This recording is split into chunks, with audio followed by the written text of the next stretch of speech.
All right, guys. I just got off a call with a legendary startup growth marketer. Her name is Klaire. Now, Claire has made some really crazy career jumps most marketers are told to avoid. And that's because what she's done is insanely hard and rare. She's built GTM strategies for B2B SaaS companies, then she went to B2C, and then she went to D2C, and now she's leading growth at Vori, which is a B2B SaaS and hardware startup that's building the all-in-one operating system for independent grocers, which is a market that's still run largely offline. Each company she's joined has come with a new industry, a new revenue model, and a new way of building a go-to-market plan. Claire's story raises a question that all of us GDM generalists face, which is how do we know when to refine our go-to-market playbook and when do we rebuild it from scratch? Because when you're building a go-to-market from zero, success is more than just executing. It's about knowing which aspects to keep, what to break, or what to rewrite along the way. And so, in our interview, she unpacks what the reinvention actually looks like for her today and how you can apply that to your go-to-market playbook. So let's dive in. Well, Claire, let's just start. I'm so excited that you joined today on the podcast. Like we were talking before we hit record, your background is so fascinating in the sense that you were in so many cool and well-known software companies and B2B companies such as Crunchbase and LaunchDarkly, and I'll let you talk about the rest. But then you go into consumer gaming, and then now you're working at Vori. And while I'll let you share what Vori is, it's in a completely different market than what you've been in before. And so I had to reach out to you specifically and just learn more about your background, but at the same time, also hear what it's like to jump into a completely different market. So, yeah, Claire, I'd love to hear your story a little bit and just talk about your background. Yeah. Well, Drew, thank you so much for having me. I'm super honored and excited just for this conversation today.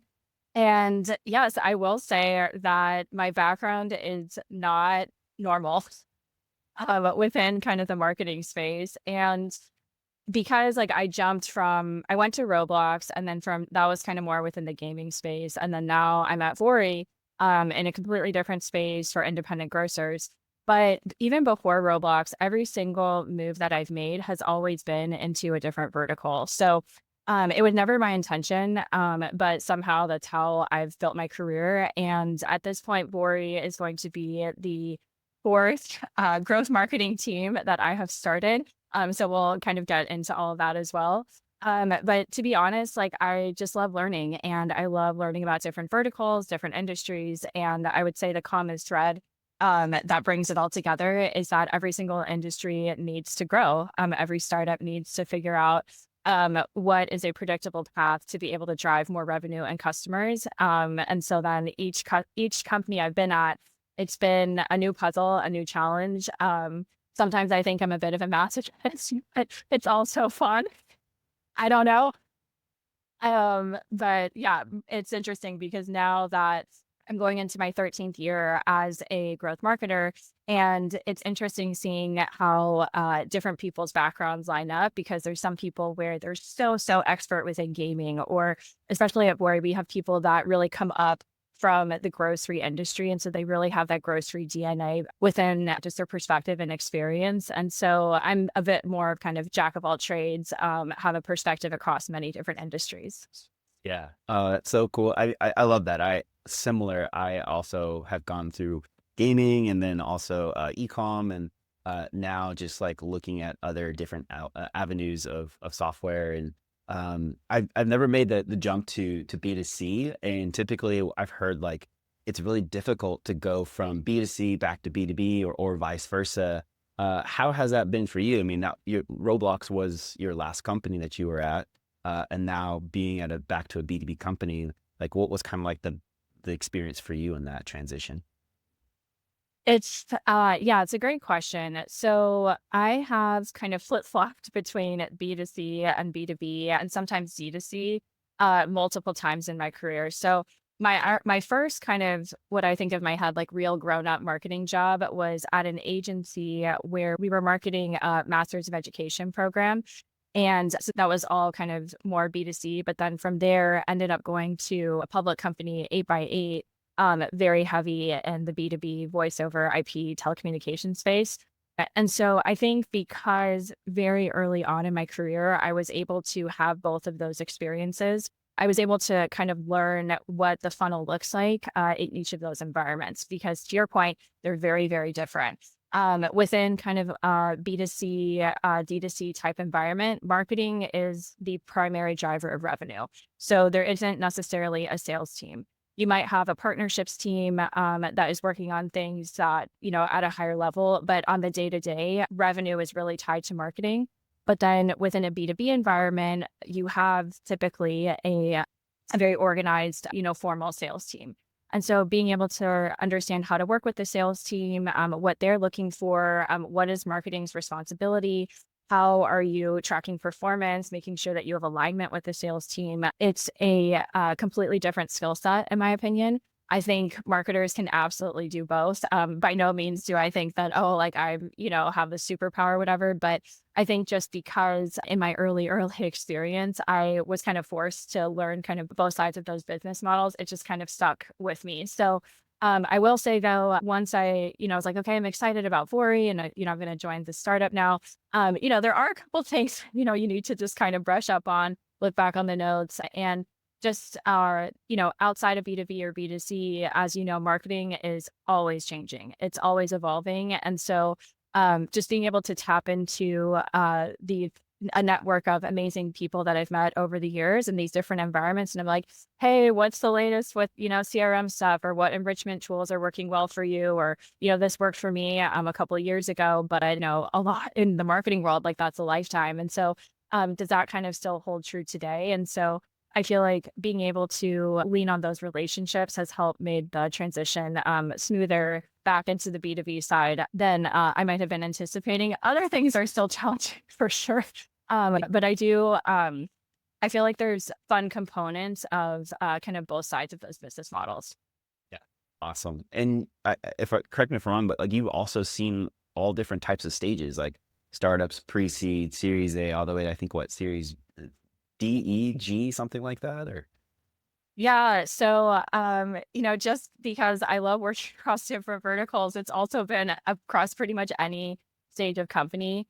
I have started my own companies. I have worked in seed, pre-seed, series A, B, C, D, you name it, all the way through very large public companies. And so, yeah, it was actually with Roblox when we went through the IPO during COVID. And so that's also been I think it's just given me a lot of perspective in my career of this is the stage of the company, these are the needs, and how that can shift over time and how that affects kind of processes day to day, what executives care about. Because it is very, it's very different when you're like the whole company is like you and one other person, or you and a team of 5, versus, hey, there's thousands of us working here and, we need to adhere to a lot of different policies. How do you kind of work together as a team and, gain influence on things that you want to try to put forward? So very, very different working environments. Yeah. And now you're at Vori. So can you give us a little bit of understanding of like Vori, what it is today, and where you guys see it going? Yeah, absolutely. So Vori, we are an all-in-one grocery operating system specifically for independent grocery stores. And we help independent grocery stores save time on manual labor and make more money. And there are many different ways that our platform helps to accomplish this. So Vori, we actually started as a vendor ordering app back in 2019. And in the past, I guess taking a step back, there hasn't been innovation within the grocery space for 40, 50 years. And so actually our founder, Brandon Hill, his parents come from the grocery space, and they were asking him, there's all this new technology out there, but how come there isn't anything to help us? We've been doing the same thing for 40 to 50 years, tons of paper, faxes, phone calls. This vendor, wants this number, the other one that, like nothing streamlined sort of thing. And so with that, Brandon and our 2 other co-founders, they came together to make this vendor ordering app to make it as easy as, hey, we're going to scan a barcode. Here's the app, boop, make an order, done. And so when essentially making it as easy as ordering something from Amazon. And so when we ended up launching the ordering app, it ended up going viral in California. And so this is a 2-sided marketplace, the grocery store owners who are placing the orders, but then also the vendors across the state that are fulfilling the orders. And it just ended up spreading like wildfire, which was super exciting. But as a team, it was, okay, well, let's say that I'm selling more milk this week than last week, then I would want to notify the grocery store owner, hey, maybe you want to re-up on your order a little bit faster. Or, maybe we ordered too much, so maybe you want to order less next week. But in order to make that intelligent recommendation to the grocery store owner, then Vori as a system needs to be able to see how quickly is that milk selling or not selling. And so with that, we wanted to integrate into the point of sale or POS systems within these grocery stores. And long story short, these legacy players did not want to play. They didn't want to integrate. And so with that, at the time, I wasn't with the company then, but from what I've been told is that it seemed like a kind of crazy, wild idea of, you know what, I guess, Vori, we're going to build our own POS system then. So, and that's exactly what we did. And so about a year and a half ago, we launched with what we call our full Vori operating system. So this includes the vendor ordering app. It includes the point of sale system. We also have a built-in loyalty system with the point of sale as well. That's all based on SMS marketing. There's a lot of other features and components, but essentially you can think of Vori kind of assisting these grocery store owners from placing the order to get their product into the store, but then all the way through that sales process and then nurturing that relationship with the customer. So there's a lot of complexity to the product, but overall, we're seeing really, really great results. And it's been amazing working at a company where, our customers, like we've had people cry, we've had people say, I feel like God sent you to me because this is, just helping so much. And so clearly I can go on and on about Vori, but I'm super passionate about the product and the team. Oh, that's awesome. I love that. And I feel like that's such an untapped opportunity.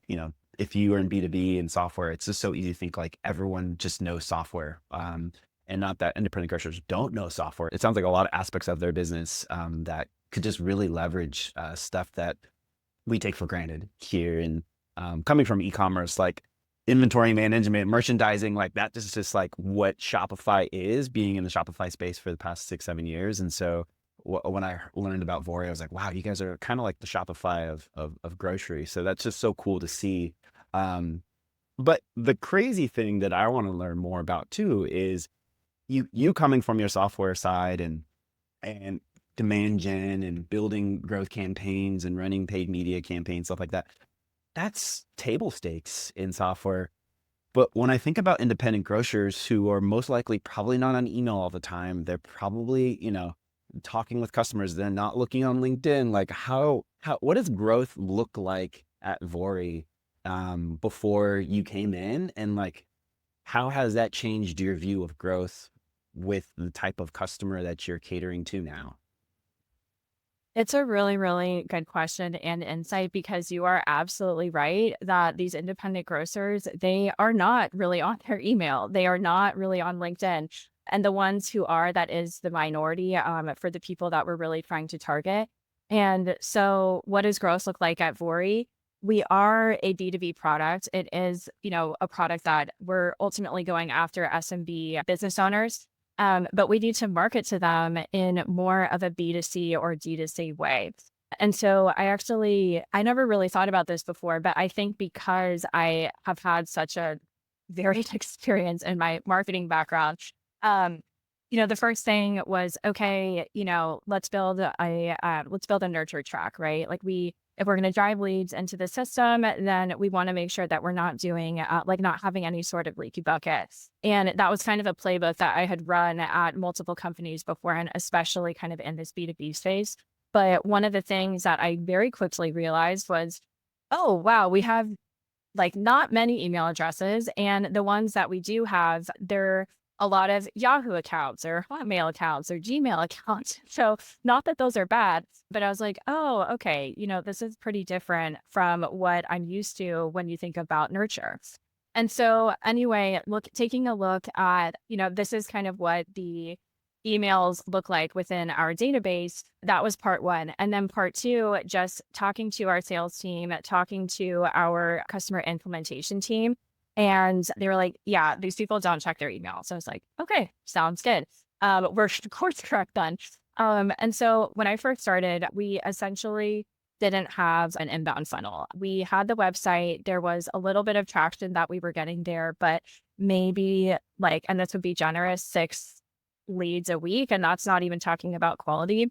And then also on top of that, there had been efforts to, grow our site in terms of SEO and AEO, but those things take a little bit of time, right? So it was about how we have these aggressive goals. We're building out the sales team, and how can I play my role to make sure that I'm teeing up the right opportunities for them to talk to. So started out by setting up paid search. Feel like that's kind of table stakes. And we got that going. But, as you know, there's only so many searches, and especially for something as specific as grocery point of sale system.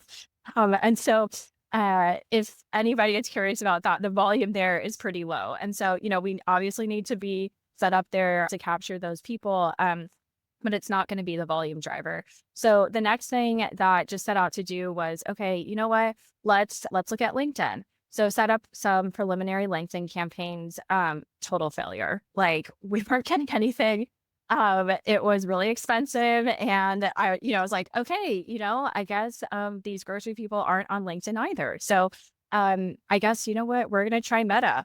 And it seems very clear now, but I had never done Meta campaigns for B2B in the past, and had maybe for some brand stuff, but not specifically for lead gen. And that's what's been working. And so now we are doubling down on Meta. But as we're kind of, as I get deeper and deeper into this channel, starting to see a lot of our competitors, or kind of more, they're kind of secondary competitors, but a lot of them are putting a lot of their efforts into Meta as well. And so that has kind of, one, we're seeing the results in the data, but then also just kind of seeing, okay, these much bigger companies like Square, Toast, Clover, et cetera, they seem to be pouring a lot of resources into Meta as well. And so it seems like we might be on to the right track here. But it's definitely been, I feel like with each different industry, there's kind of its quirk sort of thing. The main quirk that I've grown to, I think, just learn with grocery is that it's not a typical B2B funnel on the marketing, on the top of funnel side of things, the channels that we're leveraging. It definitely lends itself more to a D2C type strategy. Well, first off, I love that you shared those quote unquote, like, we'll call them learnings. Like, even though it didn't work, it's a learning lesson, right? I loved how you went through that process. And then, going back to just like, you wouldn't think like, Facebook really? But like, or Instagram or the rest of the Meta ecosystem. I would also feel like direct mailers might also be a thing too, or like trade shows. Like, are those other things you guys have explored and didn't work either? Or is it just, predominantly just been Meta, and that's just been, if it's not broke, don't fix it type of thing?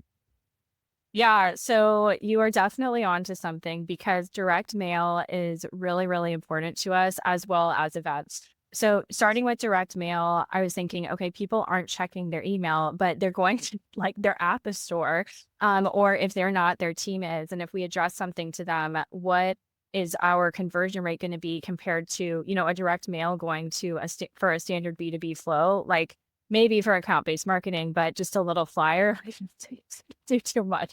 And so we've actually had really great success with direct mailers, and it's something that we're working to incorporate into kind of our evergreen strategy. But again, right now, for a while, I was the only marketing person on the team. And so I had to be really scrappy. We don't have a direct mail service. It's me spending 4 hours at FedEx, like writing out the addresses. And we did get some good signal there, but thankfully, we're at the point now where we're trying to figure out how, we've run a couple of these experiments that have had varied success, but the ones that have worked, how can we create more of a system around it versus, me driving to FedEx like every week? And so, yes, direct mail is going to be a very important channel for us, and events will be as well. And so events are critical to any success within the grocery space. Grocery is such a relationship-based business. It has been, and I definitely think it will kind of always be. And so people, they want to go. This is kind of their time to get out of the store, to mingle, socialize, talk about different things that they're facing just on the macro level. This year, it's been all about tariffs. How it kind of played itself to Vori as well is that Vori, we are part hardware and part software. And so when we're trying to make a sale to a store, their point of sale is the central nervous system to them. It is the way that they accept payment. And so it can be very anxiety inducing to think about, oh, I need to switch my point of sale system. That can feel really, really scary.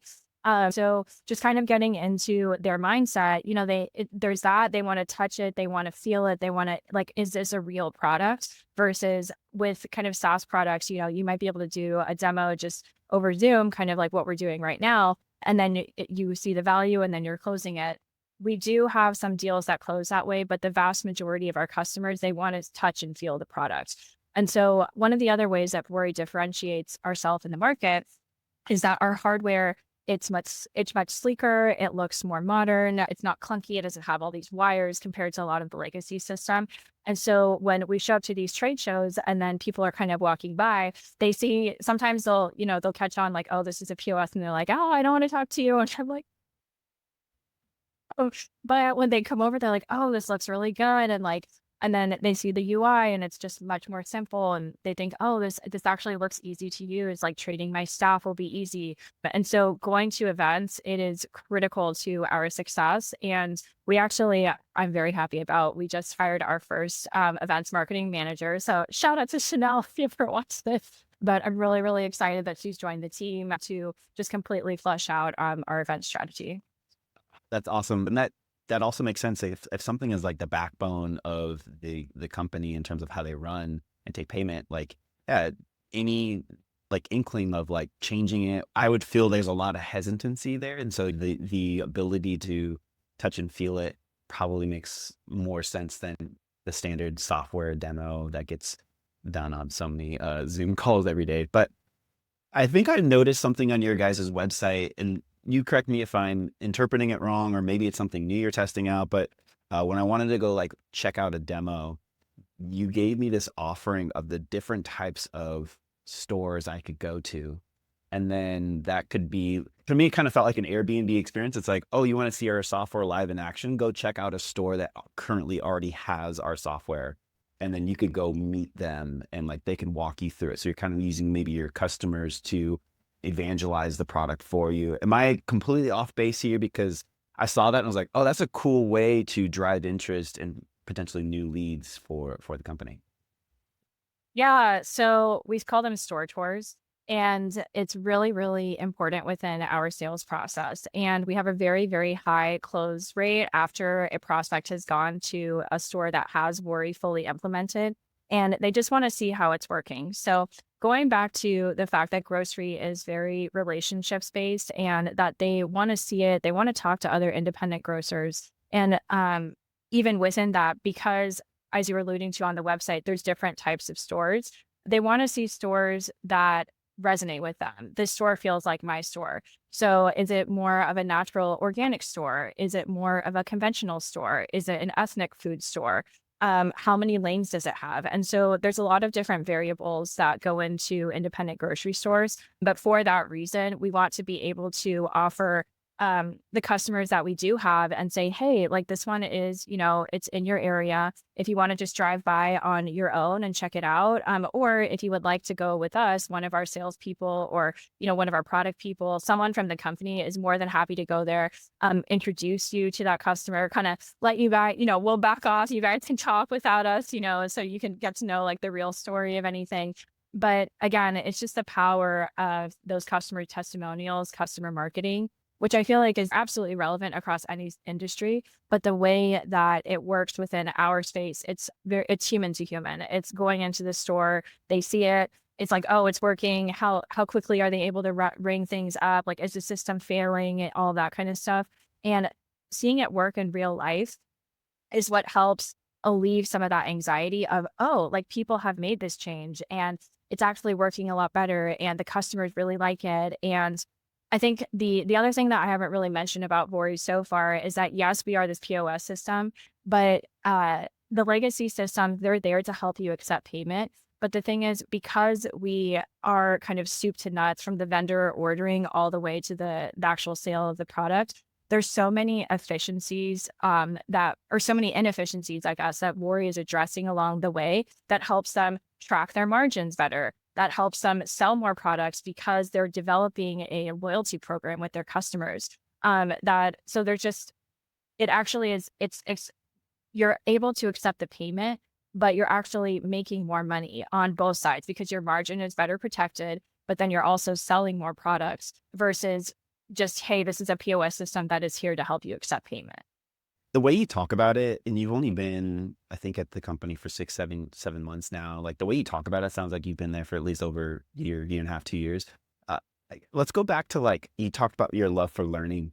How did someone like yourself who's new to grocery learn the industry, but not only like, are you able to just like learn on Zoom calls and call recordings like a traditional growth market at a SaaS company? There's a lot of face-to-face. So like the ability to like learn that way through salespeople or however you are doing it while also building the go-to-market strategy. Like, I mean, that's a common like challenge to do, but like it feels like you are really in a rock and a hard spot in terms of like the learning because it's so much more analog than it is digital. So like, how are you doing that? To be honest, I don't know if I have a great answer to this. I feel like my strategy is I just dive in head first.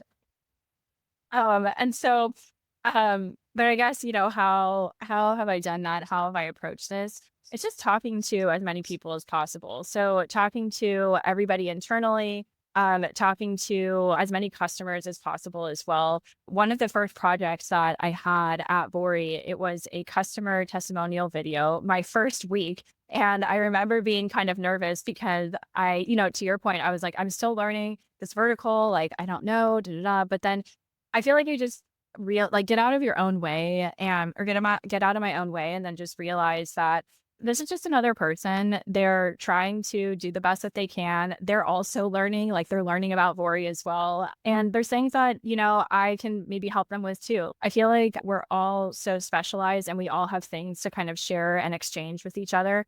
And I think just not having any shame in terms of asking what could be perceived as kind of a dumb question when, I'm playing like that new kid card, like, hey, I'm new to this. What does this mean? What does this term mean? How does that connect to this? And I think just talking to as many people as possible on the internal side, like talking to customer facing folks, like sales, like what are the aha moments? When do you see it kind of click for them?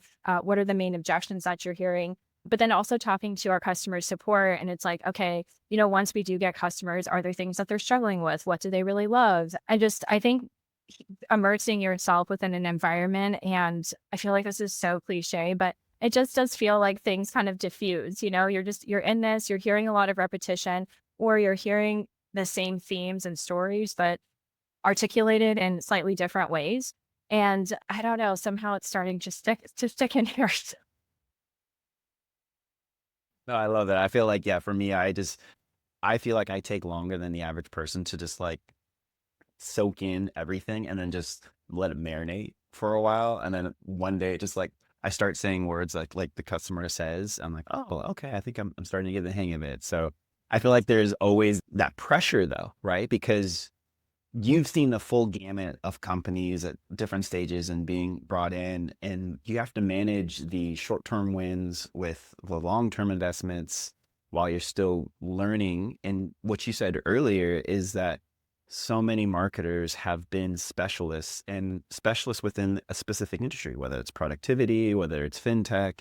And so you having been going from industry to industry to industry, it's not like you can leverage past knowledge of grocers unless you come from a family of grocers or your best friend is the owner of a bodega or something. So it's just very inspiring to hear that. And so I'm always looking for ways to find people sharing how they just learn and pick up an industry. So the fact that you're just jumping head first means I'm doing something right, maybe. So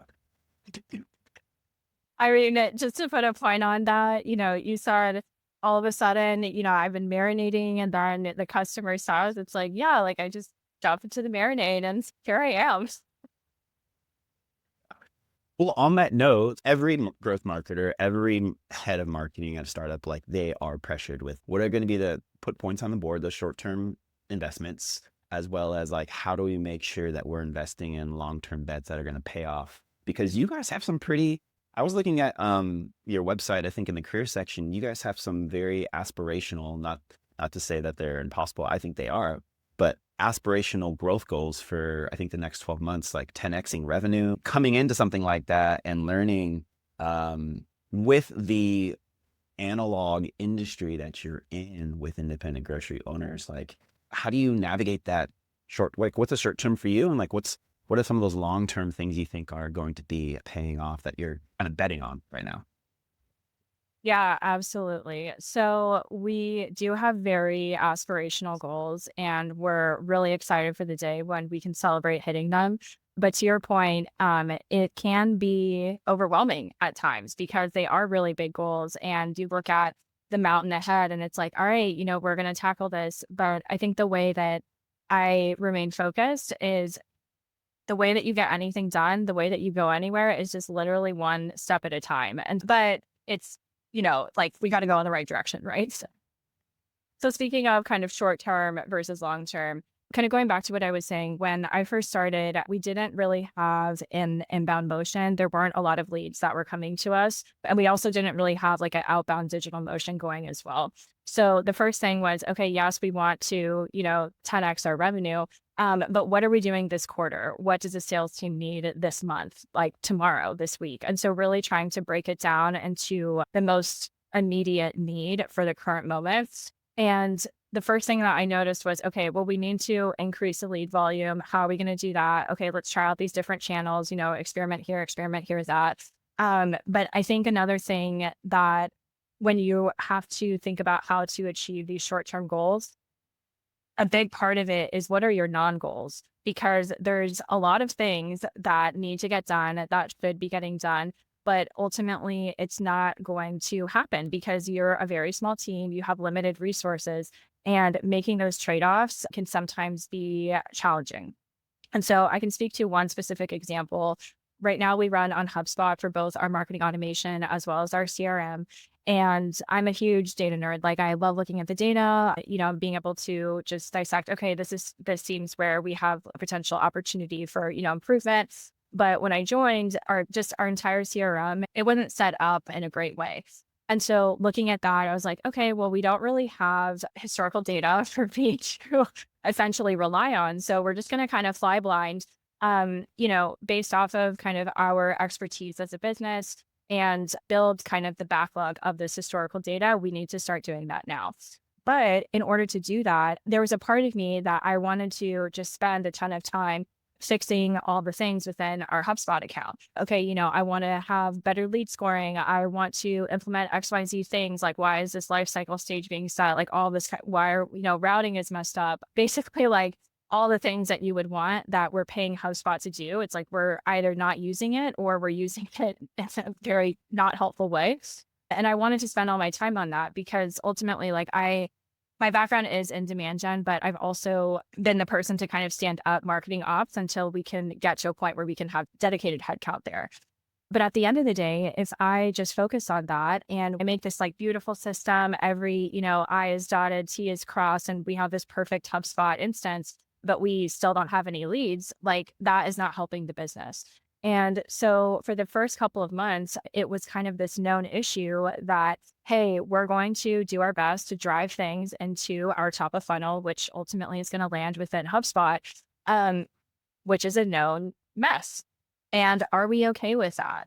And I think just making sure that there's alignment across the team of there are these known issues. We're going to address them at some point because we absolutely need to fix all that in order for us to scale the team, in order for us to scale revenue. But we're just going to kind of ignore it right now. And so I think being able to focus on that allowed us as a team to really just go after what was the most important thing within kind of Vori's like Maslow hierarchy of needs to survive startups. And it's like, yeah, having a great, marketing ops kind of function, but it's really not the priority right now. We just need to kind of drive stuff. And so now we're at the point where we have really increased our lead volume, which has been great. And from there, we have had now about 6 months of kind of predictable volume. And so we've been able to hire more people. The team is growing, our revenue is growing. And now it's like, okay, we are paying back our debt to our HubSpot instance. And that is important now because we can't have like this growing sales team and no one knows what's going on in this instance, or, the data is all messed up. So now we have graduated from like, within kind of Maslow's hierarchy of we have some volume, but now we need to have streamlined operations. So now there's a lot of projects in the works currently those are the short-term goals there. I think just, conceptually thinking short-term, long-term, making sure that you know where you want to go and just trying to map backwards from there, but then also seeing that what are the existing gaps today and what is actually preventing you from getting to that next level, and then aggressively prioritizing that.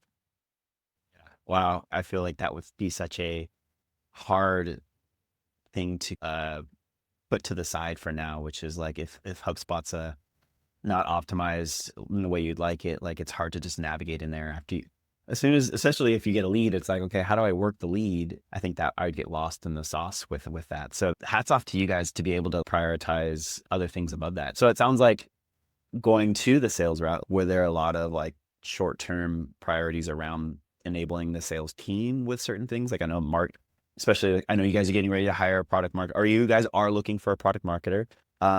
Like a lot of that has traditionally been into, hey, how do we help build enablement for salespeople? So what does that look like, your relationship with sales today before you bring in a product marketer?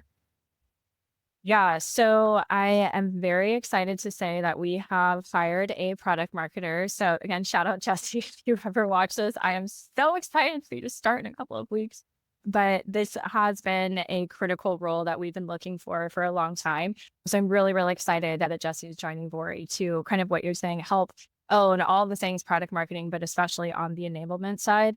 I'm very, very close with our sales team. So the way that our company is organized right now, at least on the go-to-market side, is we have sales, marketing, and then our implementation team. We are all kind of within the same organization. And so because the marketing team has been really small, a couple of months, meaning just myself, the sales team has essentially been like my team sort of thing. And so what we're talking about earlier with like direct mail, hey, I want to try all these different channels because like I don't come from the grocery background. Does this copy even make sense? Like, what do you guys think about this? Launching all this stuff. And so our sales team has been really generous with their time and knowledge and just kind of helping me get up to speed with how to interact with the customers. And so it's been amazing. But in terms of, the way our working relationship is obviously going to evolve. And so I feel really lucky that me getting started with my time here at Vori, that I've been able to work really closely with each of our reps, kind of understand their styles, understand what messaging works for them. And then they might say things each a little bit differently, but the story itself is very similar. And so just being able to learn from them in that sense. But, the salespeople, they are on the front lines. I feel like that's again, it's so cliche, but there's so much knowledge that they have. And it's something that I feel like not all marketers, but I do think that some marketers don't necessarily tap into as much as they should. These are the people that, they're talking to the prospects. They're the ones getting the objections. They're the ones seeing what is it about our product that is ultimately convincing them that, hey, like Vori is actually going to change your life in this grocery store. And so versus, kind of marketing being separated, siloed, and this, ivory tower over here of like, no, like this is what we want the brand to be, and da. So anyway, kind of rambling on about that, but I see the partnership between sales and marketing as really, really important to just the success of the overall business. So cool to hear. And your sales team is literally on the ground, physically going to stores and talking to owners. So you guys can definitely say that. That's not cliche at all. That being said, when you think about marketing, I think you would probably have a really interesting take here in the sense of marketing has been changing. You used to have all these like specialists, and still to this day, there are software companies and just normal startups that have specialists, and as a company grows, they have more and more specialists. But with AI now, I would imagine it helps you guys do a lot more, you and your new product marketer coming in and now your events leader. How do you think about leveraging AI? And then how does that relate to the culture of like how you envision the marketing team growing? Is it going to be a bunch of generalists such as yourself, or are you guys going to have specialists that you see down the road?